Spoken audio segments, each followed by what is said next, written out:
What's up, YouTube users? So today we're talking about 5 lagging body parts that I see all the time in clients and non-clients, and let's get right into it.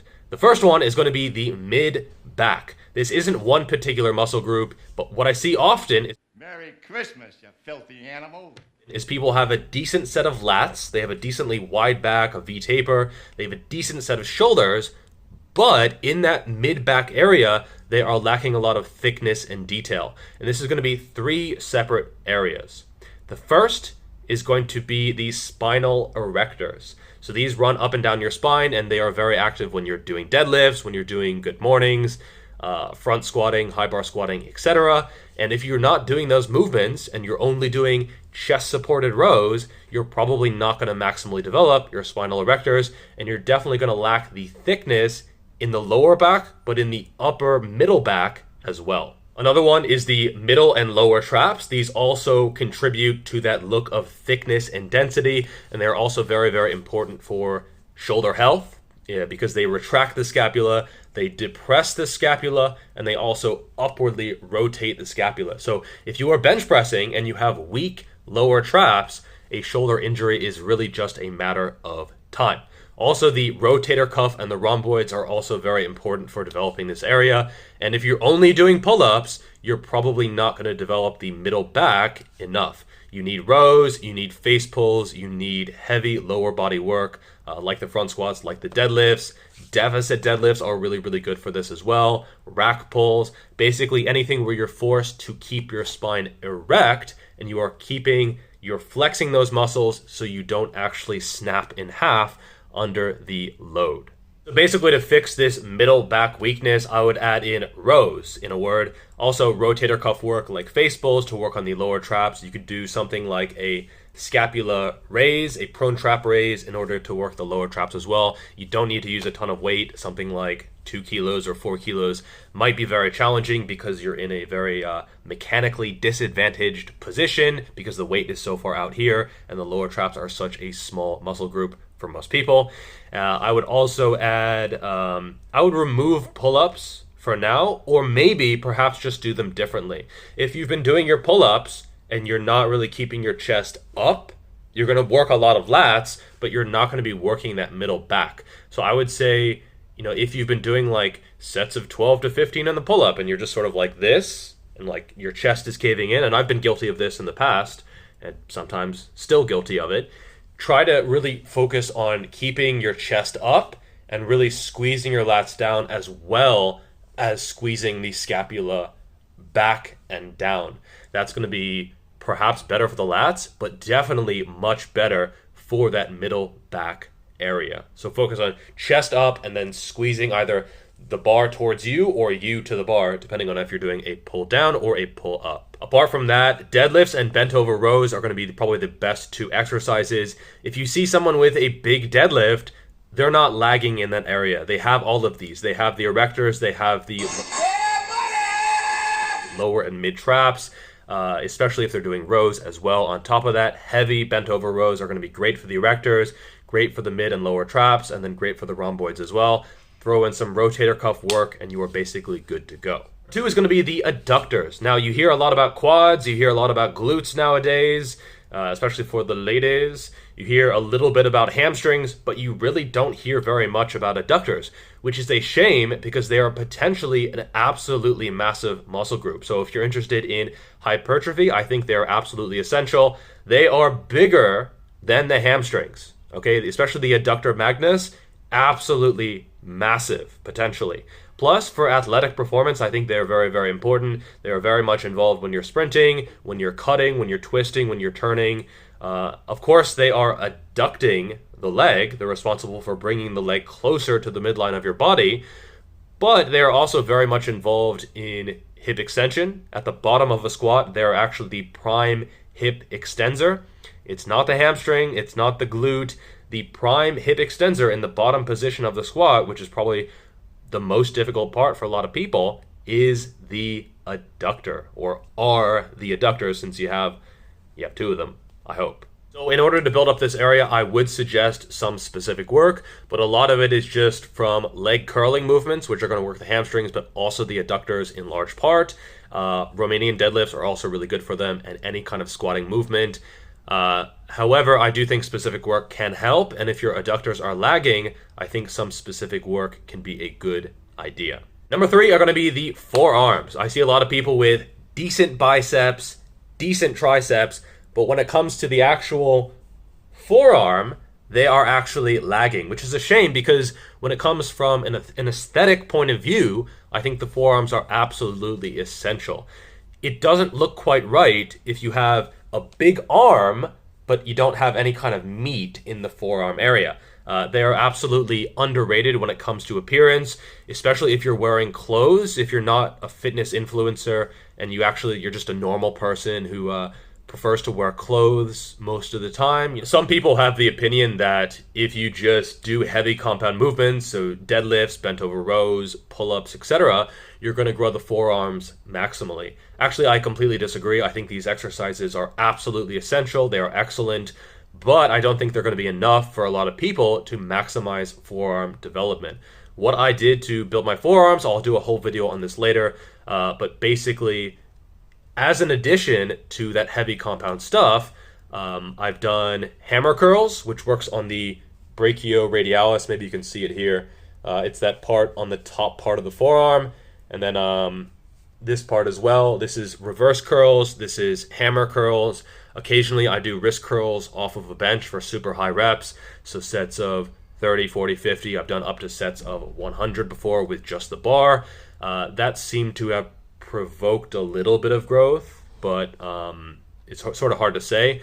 My forearms are definitely a strong point. Part of it is genetic, but I think doing some specific work targeting the different functions of the forearm can absolutely help to maximize growth. If you think about it, if you're holding onto a barbell, that's just one function of the forearms. You're not training actual movement of the forearms. You're not training actual flexion, extension, abduction, adduction, twisting, etc. And so the forearms are actually very, very complicated. You can do lots of stuff with the forearms, and this is part of the reason why people like carpenters usually have some pretty damn developed forearms, because they use them a lot, and they use them with a bunch of different functions. Some of the nastiest forearm pumps that I've ever gotten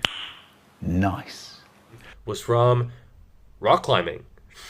Just the constant tension of holding on and sort of using different positions that I wasn't used to just absolutely destroyed my forearms. So I think that just barbell work is absolutely not enough for this body part.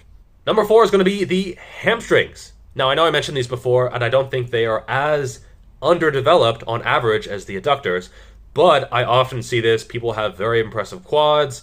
Maybe they have some glute development as well, but then you look at the back of their leg and there's just not a lot of tissue down there.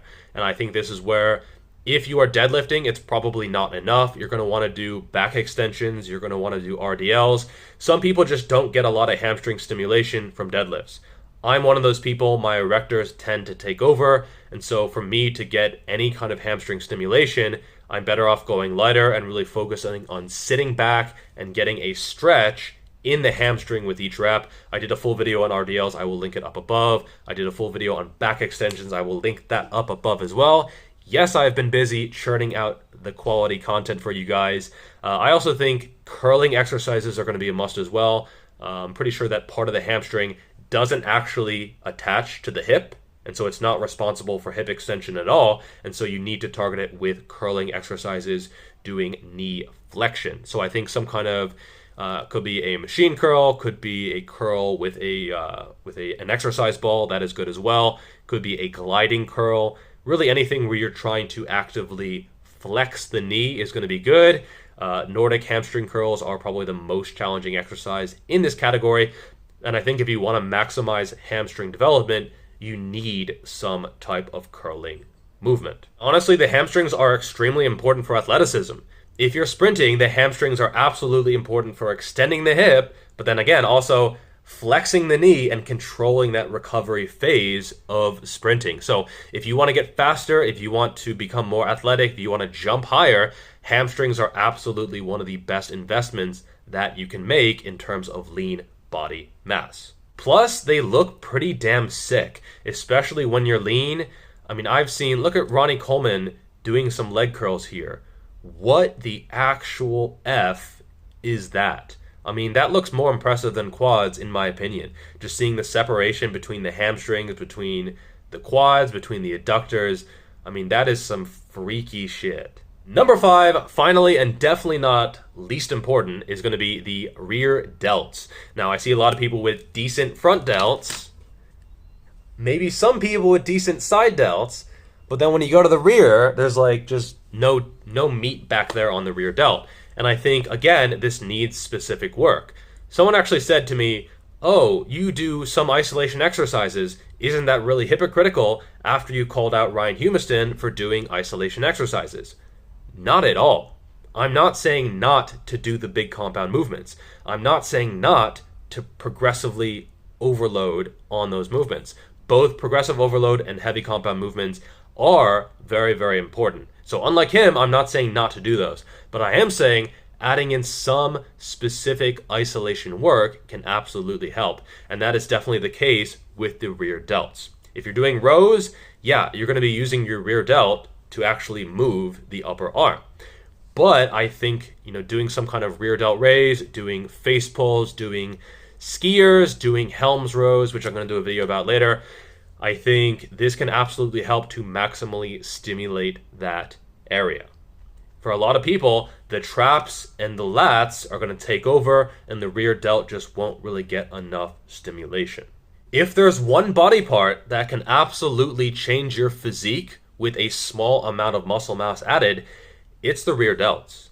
They look absolutely very impressive, whether you're not wearing clothes, you're a fitness influencer or whatever, or whether you are just a normal person who, is part of society, then yeah, it can absolutely change your physique. It gives you this capped look, where if you want 3D delts, you want this chunk of muscle back here, and if you're lacking it, it's really going to impact your physique in a negative way.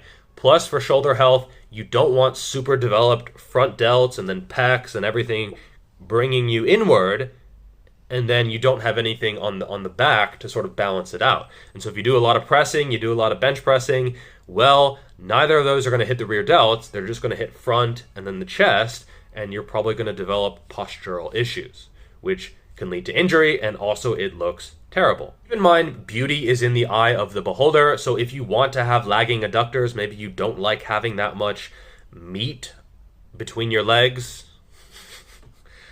There's a joke there somewhere, right?